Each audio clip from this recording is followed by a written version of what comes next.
তো দর্শকবৃন্দরা আপনারা দেখতে পাচ্ছেন এখানে কাঠ দিয়ে কিছু একটা করা হচ্ছে। চলেন আমরা এখানে কাঠের ওনারের সাথে সরাসরি কথা বলছি। ভাই এখানে কি করা হচ্ছে? এখানে মানুষ চাইল দিয়ে ভাত সিদ্ধ করে ভাত রাইন্দা খায়, আর আমরা কাঠের সিদ্ধ করি।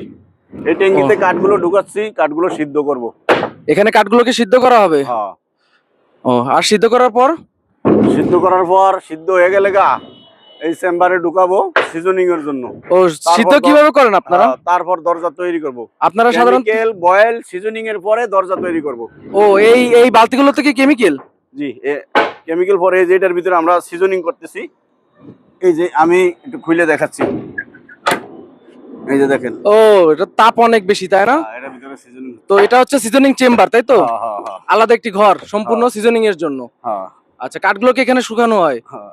তো শুকানোর পর আপনি কিভাবে টের পান যে কাঠগুলো শুকিয়ে গিয়েছে? আমাদের মিটার আছে, মশারাইজ মাপার মিটার আছে। মিটার দিয়ে মাপার পরে তারপরে বুঝতে পারি যে কাঠ শুকাইছে কিনা। ও আচ্ছা, ঠিক আছে।